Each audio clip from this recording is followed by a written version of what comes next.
Meditation 13, Christendom. On our way to Chartres, we hear the term Christendom used a lot, such as pilgrimage of Christendom, Our Lady of Christendom. What is it about? To answer this question, rather than a simple presentation, I offer you a brief dialogue on the road between the new pilgrim and the former pilgrim, example, the chapter leader.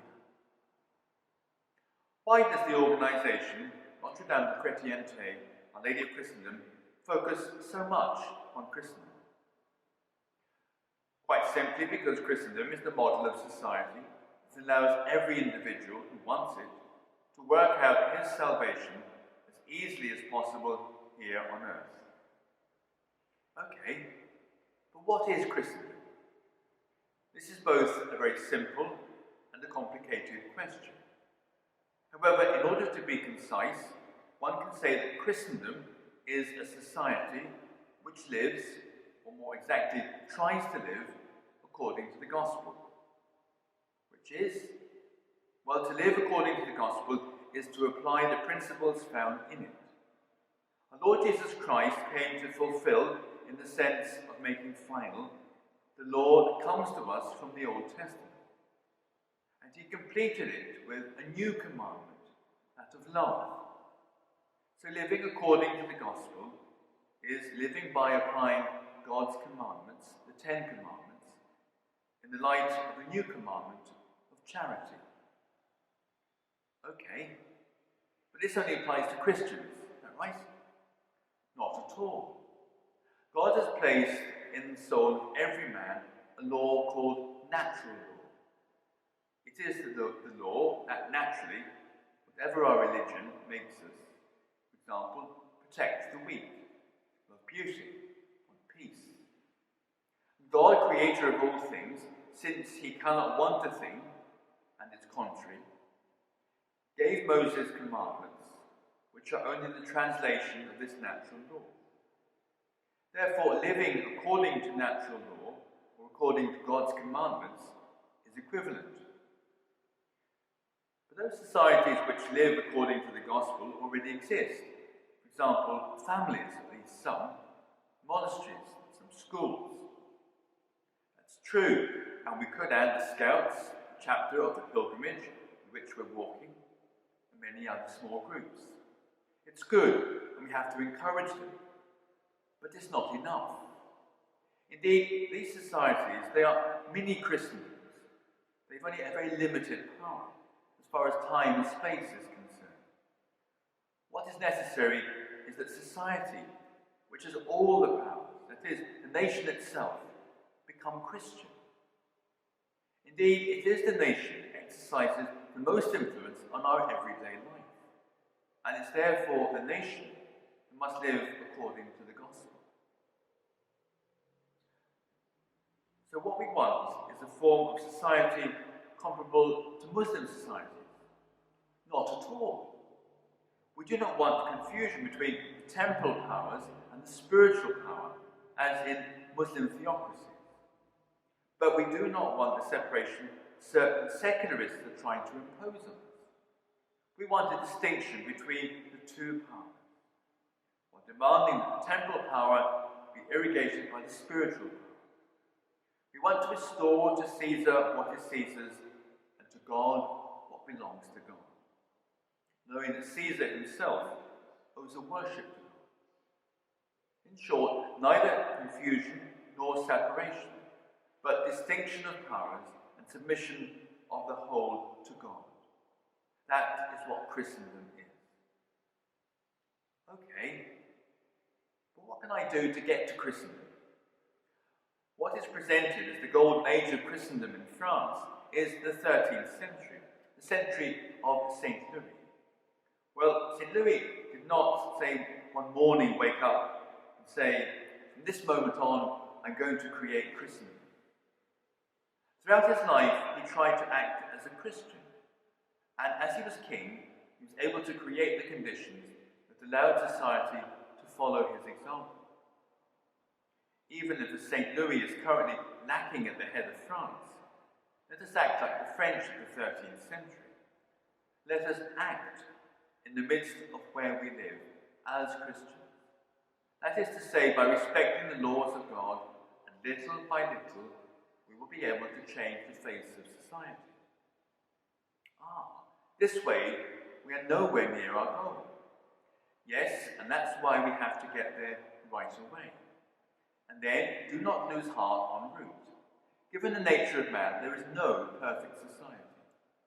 That does not mean that we don't all have a duty to act so that everyone may obtain their salvation. Our salvation is our common good. Christendom is the means of achieving it. This is the goal and one of the three pillars of our pilgrimage. Dear pilgrim, ponder what it is to live in Christendom.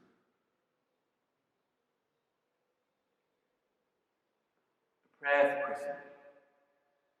Dear God, allow me now to pray to you in the form of meditation for Christendom. Give me the words to touch your heart. On this road to Chartres, we come to ask for it, for that Christianity which brings us together and resembles you. Around us, this word sounds bad. For many, it means a past left behind. Worse yet, it summarizes all the worst Christians have done during the course of history. For us, Christianity is what Christians can do best by imitating your virtues and obeying your commands. For us, Christendom is a society in accordance with God's will in order to save all men.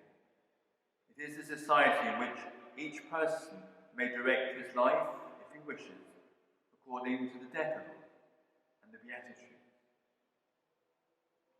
The doctors, inspired by your church and your holy pontiffs, have taught us from the beginning that love of neighbour is the gateway to God's eternal kingdom. That love is translated into specific behaviours, and that the temporal organisation of society is not indifferent to the eternal salvation of its members. It must enable them, without hindrance, to practice the good according to their gifts and their vocation. Moreover, the temporal salvation of a society is bound up with the respect of God's commandments. A higher moral law, independent of the fluctuations of a majority, imposes itself on its decrees and its institutions. This exemplary social doctrine of Christ's Church help us to know it, to make it love, and to be faithful to it. God leads us.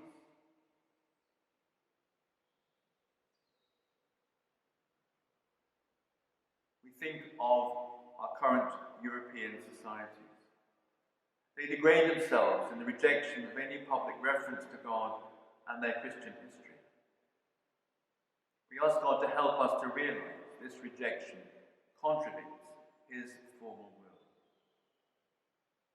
Certainly, we have not come to history to take over the temporal and political power.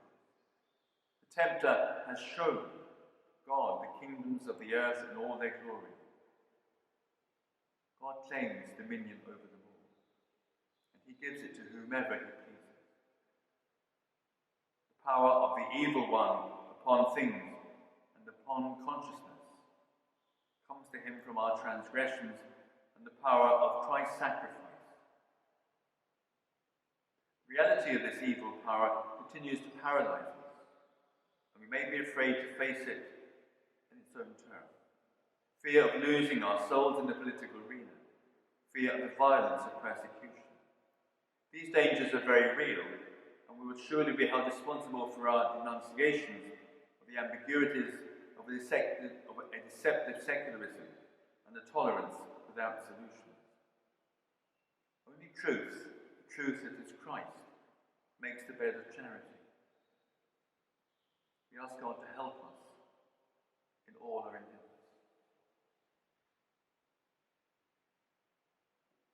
We turn to Christ and say, if you told Pilate that your kingship was not of this world, you also told him that he himself would have no power over you if his authority had not been given to him from above. Lord, you have confirmed to your apostles that you are not of this world, but you have prayed to your Father not to withdraw us from this world, but to protect us from evil. Lord, you also recommend them not to exercise power as the powerful typically do, but to serve even when exercising authority. There is therefore a Christian way of exercising paternity and temporal power. Lord, you have told us to render duties to the public power, to Caesar, but in telling us to give back to God what is his due, you have signified to us that Caesar too is himself subject to God. For us Christians, living from our devotion to Christ the King, we even say that Caesar owes you a public worship. This public worship, we practice it ourselves in the gatherings of our community. For us, this is how Christendom begins. The promises of your blessing, the blessings of your Sacred Heart, are attached to the honour we must bear to your love, your wounds, your passion, your sacrifice of atonement. The distinction between the temporal, nature, Caesar, and the spiritual, grace of God, constitutes the secret of the proper functioning of a Christian society. To the laity comes the temple, the place of exercise of their responsibilities as parents, educators, managers, the place where the works of mercy are performed, such as nourishing, educating, lodging, caring, consoling, visiting and burying, the place where the universal moral virtues are practiced, prudence, justice, strength, and temperance. And your priests are entrusted with the power to give supernatural life to our souls, the power to give us sacramental grace, present grace, and sanctifying grace, the power of the internal forum, the power to govern the church in your name. It is a frequentation of the Our Father which will give our Christian society harmony and fecundity, by the distinction of orders and the complementarity of gifts. Lord, teach us again the Our Father, the prayer of faith. Give our generation the lucidity and strength to build Christianity, for there is found your will. Pick us up and make us Christians according to your heart. Place at our head the grand sign which appears in the sky, that of a woman clothed by the sun with the moon for adornment, crowned with stars. It is our mother. We belong to her. Dear God, please listen to the prayer of the poor pilgrim that I am, that your kingdom may come, that your will be done.